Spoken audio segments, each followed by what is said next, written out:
चलिए आज का पाठ शुरू करते हैं। सलोकू। उस अज्ञानता को दूर करने वाले प्रभु ने जब मुझे गुरु का ज्ञान रूपी सुरमा दिया तो अज्ञान रूपी अंधेरा नष्ट हो गया। गुरु नानक कहते हैं कि प्रभु की कृपा से मुझे संत मिला है और जब मेरे अंदर का ज्ञान का प्रकाश हो जाएगा। असतपदी। संतों महात्माओं की संगति द्वारा मैंने अपने भीतर प्रभु को देखा है और मुझे प्रभु का नाम मुझे मीठा लगा। हमारे आसपास दिखने वाली रंग बिरंगी दिखाई देने वाली वस्तुएं उस प्रभु के हृदय में समाहित है। प्रभु का नाम नवनिधियों और अमृत तुल्य है और मेरी देह में इसका निवास है। और वह अनंत शब्दों का मधुर नाद सुना। वह ऐसी आश्चर्यजनक अवस्था थी जिसका वर्णन नहीं किया जा सकता।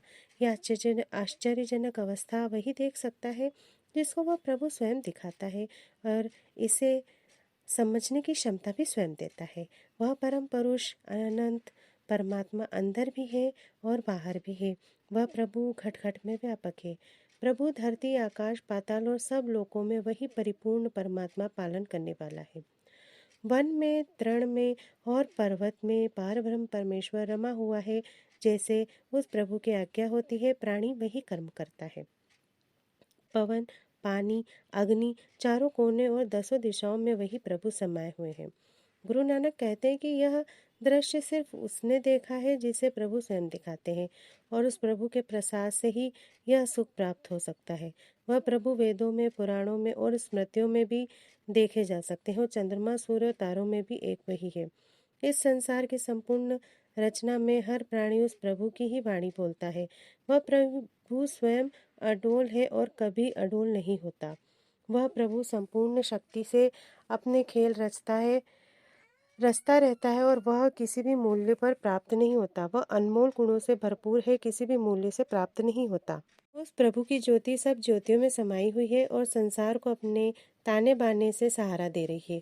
गुरु नानक कहते हैं कि उस गुरु की कृपा से हर प्रकार के भ्रम का नाश हो जाता है और विश्वास प्राप्त हो जाता है। भक्तजन हर स्थान पर एक ब्रह्मा को ही देखते हैं और वह अपने हृदय में केवल संपूर्ण धर्म को ही धारण करते हैं। भक्तजन केवल शुभ वचन ही सुनते हैं और सर्वव्यापक परमात्मा के साथ जुड़े रहते हैं। जिस जिस संत ने जन के प्रभु को पहचान लिया वह उनका जीवन दर्शन हो गया और वह साधु पुरुष केवल सत्य बोलते हैं। उन संत जनों के साथ जो होता है वही उसी में वह सुख का अनुभव प्राप्त करते हैं, क्योंकि सब गुण करने और कराने वाला स्वयं प्रभु ही है। गुरु नानक कहते हैं कि परमात्मा अंदर बाहर सब जगह अनुभव किया जा सकता है, अर्थात सर्वव्यापी है, जिसके दर्शन मात्र से सारा संसार मोहित हो जाता है। प्रभु स्वयं सत्य है और जिसने जिसकी उत्पत्ति की है वह भी सत्य है और यह संपूर्ण रचना उस सत्य स्वरूप प्रभु की रचना है।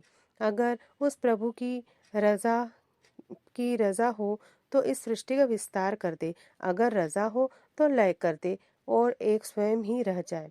प्रभु सर्व कलापूर्ण है, उसके पास अनंत ताकत है जिसका बखान नहीं किया जा सकता। उस प्रभु को जो अच्छा लगता है उसे अपने साथ मिला लेता है, जिसको उस प्रभु के निकट और किसको उस प्रभु से दूर है, जब परिपूर्ण गुरु अपने आप में संपूर्ण है। गुरु नानक कहते हैं कि वह प्रभु जिसको वह स्वयं अपना ज्ञान देता है उसे सर्वव्यापकता का ज्ञान समझा जाता है। प्रभु समझा देता है। प्रभु इस सब संसार के भिन्न भिन्न जीवों में स्वयं निवास करता है और सबके नेत्रों में प्रभु स्वयं ही देखता है। संपूर्ण रचना उस प्रभु का अपना शरीर है और वह अपना यश स्वयं सुनता है। आना जाना अर्थात जीवन मृत्यु उसका एक खेल है और इस खेल को चलाने के लिए उस प्रभु ने अपनी आज्ञाकारी माया की रचना की हुई है। वह प्रभु इस सारे खेल में निर्लिप्त रहता है और जो कुछ कहना चाहता है स्वयं कहता है। गुरु नानक कहते हैं कि यह जीव रूपी खिलाड़ी उस प्रभु की आज्ञा से इस माया रूपी संसार में आता है और उसी की आज्ञा से जाता है। जब उसकी आज्ञा होती है तो सबको अपने में समा लेता है। प्रभु की आज्ञा से जो कुछ होता है वह बुरा नहीं होता और प्रभु के बिना इतना कुछ कोई कर सकता है अर्थात नहीं। प्रभु स्वयं भी भला है और उसकी करनी भी भली है, किंतु अपने मन की गति प्रभु स्वयं ही जानते हैं। प्रभु सत्य है और उनकी रचना भी सत्य है, जिसको उस प्रभु ने अपने बनाए हुए ताने और बाने से अपने आप में मिला रखा है। उस प्रभु की अवस्था का बखान नहीं किया जा सकता। उसके साथ का कोई दूसरा हो तो उसकी गति मति को समझा जा सके। गुरु नानक कहते हैं कि प्रभु जो कुछ भी करता है उस प्रभु की कृपा से होता है और वह सब प्रामाणिक है। जो प्राणी उस प्रभु के रहस्य को जान लेता है उसको सदैव सुख प्राप्त होता है और उस प्रभु स्वयं अपने साथ मिला लेता है। उस प्रभु की अवस्था का बखान नहीं किया जा सकता। उसके साथ का कोई दूसरा हो तो उसकी गति मति को समझा जा सके। गुरु नानक कहते हैं कि प्रभु जो कुछ भी करता है उस प्रभु की कृपा से होता है और वह सब प्रामाणिक है। जो प्राणी उस प्रभु के रहस्य को जान लेता है उसको तदेव सुख प्राप्त होता है और उस प्रभु स्वयं अपने साथ मिला लेता है। जिसके हृदय में प्रभु स्वयं बसते हैं वह धनवान है, कुलीन है और प्रतिष्ठा वाला है और जीवन मुक्त है। वह भक्त धन्य है, उसका जीवन धन्य है, उसका संसार में आना भी धन्य है। जिसकी कृपा से सारा जगत भव सागर से पार हो जाता है। ऐसे भक्त का इस संसार में आने का यही प्रयोजन है कि ऐसे भक्त के आगमन से दूसरे जीवों के मन में हरि भक्ति का निवास हो जाता है। गुरु नानक कहते हैं कि मैं उन भक्तों को सदैव नमस्कार करता हूँ जो नाम जप कर स्वयं तो मुक्त होते हैं और संसार को भी नाम जपाकर इस भव सागर से पार उतारते हैं। भावार्थ, प्रभु सबके बीच अर्थात सर्वव्यापी होते हुए भी सबसे अलग है। सब कुछ उसकी आज्ञा से होता है। हे प्राणी, गुरु कृपा से उस हरि से भेंट कर ज्ञान का सुरमा प्राप्त कर जिससे तेरी अज्ञानता दूर हो जाए। और जब तू उस अवस्था प्राप्त कर लेगा तो इस विस्मयजनक अवस्था और उस अवस्था में जो सुख की प्राप्ति होगी उसका वर्णन नहीं किया जा सकता। सलोकु, प्रभु परिपूर्ण परमात्मा है जिसका नाम भी पूर्ण है। मैंने उस पूर्ण प्रभु के नाम की आराधना की है। नानक, मैंने उस पूर्ण प्रभु को प्राप्त किया है और मैं उस पूर्ण प्रभु के गुणों का गायन कर रहा हूँ। असतपदी, हे प्राणी, तू भी उस पूरे गुरु के उपदेश को सुन और पार ब्रह्म परमात्मा को अपने निकट से देख। हे प्राणी, हर सांस में उस गोविंद प्रभु के नाम का स्मरण कर जिससे तेरे मन की सब चिंताएं समाप्त हो जाए। हे प्राणी, नित्य प्रतियान नाना प्रकार के पदार्थों की आशा छोड़ दे और संत जनों की चरण धूलि उस परम पिता परमात्मा से मांग। हे प्राणी, अपने अहंकार का त्याग कर और उस प्रभु से विनती कर। केवल साधु संगति से ही तू उस तृष्णाग्नि रूपी संसार सागर से पार हो सकता है। हे प्राणी, अपनी तिजोरी अपने भंडार हरि नाम रूपी धन से भर ले। गुरु नानक कहते हैं, उस पूरे गुरु को नमस्कार कर। हे प्राणी, अगर तू चाहता है कि जीवन में तुझे स्थिर सुख और आनंद प्राप्त करना है तो साधु संगति द्वारा परम आनंद स्वामी का भजन कर। हे प्राणी, अगर तू अपने नरकों का निवारण और अपनी जीवात्मा का उद्धार करना चाहता है तो उस गोविंद गान के अमृत रूपी रस का पान कर। हे प्राणी, अपने हृदय में उस प्रभु को याद कर जिसका रूप एक है परंतु रंग अनेक। वह दामोदर प्रभु दीनों पर दया करने वाला है और वह दुख नाशक प्रभु पूर्ण कृपालु भी है।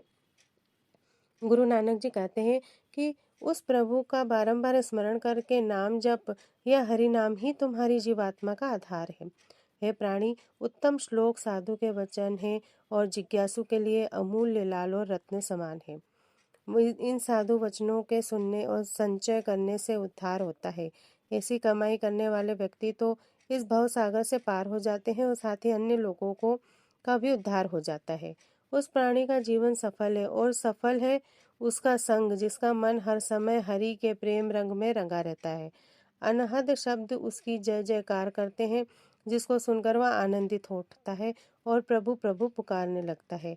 गुरु नानक कहते हैं कि ऐसे महापुरुषों के मस्तक से गोपाल परमेश्वर का प्रकाश प्रकट होता है।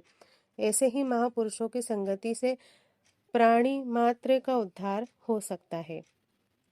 हे प्राणी, यह सुनकर भी प्रभु समर्थ है और जब मैं उनकी शरण में आया हूँ तो प्रभु ने कृपा करके अपने साथ मिला लिया। इस प्रकार मेरे बैर मिट गए और मैं सबके चरणों की धूली हो गया। जब मैंने साधु जनों की संगति में आकर अमृत नाम का उच्चारण किया, इस प्रकार गुरुदेव मेरे से प्रसन्न हो गए और सेवक की सेवा भी पूर्ण हुई। घर के झंझटों और विकारों से मैं रहित हो गया। अब मैं केवल राम नाम सुनता हूँ और जीवा से राम नाम का जयकार करता हूँ। गुरु नानक कहते हैं कि हे प्रभु ने प्रसन्न होकर मेरे ऊपर यह दया की है और मेरे जीवन का लक्ष्य पूर्ण हो गया है। यह जीव सफल हो गया है। हे संतों, हे मित्रों, सावधान होकर एकाग्रचित होकर उस परम पुरुष परमात्मा की स्तुति करो। प्रभु का नाम सुखों की मणि है। गोविंद अर्थात प्रभु के नाम का जाप स्वाभाविक हो जाता है, और जिस प्राणी के मन में हरि नाम का निवास हो जाता है वह स्वयं गुणों का भंडार हो जाता है। उस प्राणी की सब इच्छाएं पूर्ण हो जाती हैं। वह पुरुष सब में श्रेष्ठ पुरुष हो जाता है और वह सब लोकों में प्रकट हो जाता है। वह प्राणी सबसे ऊंचा स्थान प्राप्त कर लेता है और वह आवागमन अर्थात जीवन मृत्यु के चक्र से मुक्त हो जाता है। गुरु नानक कहते हैं कि जिस भक्त को यह नाम धन प्राप्त होता है वह मोक्ष प्राप्त कर लेता है और मनुष्य देह को जीत लेता है, परंतु शेष प्राणी नाम धन गंवाकर खाली चले जाते हैं। कुशल मंगल शांति रिद्धियां और निधियां अर्थात चमत्कारियां शक्तियां बुद्धि ज्ञान सब सिद्धियां विद्या तपस्या योग प्रभु का ध्यान श्रेष्ठ ज्ञान और उत्तम स्नान धर्म अर्थ काम मोक्ष चारों पदार्थों और कमल रूपी हृदय का विकास सब उस प्रभु के पास है। वह प्रभु सबके बीच में रहता हुआ निर्लेप है। वह प्रभु सुंदर चतुर और इस संसार के मूल रूप को जानने वाला समदर्शी है। अनेकता में भी सबको एक नज़र से देखने वाला। गुरु नानक कहते हैं कि वह भक्तजन जो गुरु के वचन मन से सुनते हैं, हृदय में बसाते हैं और मुख से उसका उच्चारण करते हैं, उन सबको उपयुक्त फल प्राप्त होते हैं। हे प्राणी, जो इस हरि नाम रूपी खजाने को मन लगाकर जपता है उसकी मुक्ति सब युगों में हो जाती है। जो प्राणी गोविंद प्रभु की वाणी नाम की धुनी रमाकर गायन करते हैं, वेदों पुराणों शास्त्रों में भी इसका बखान है।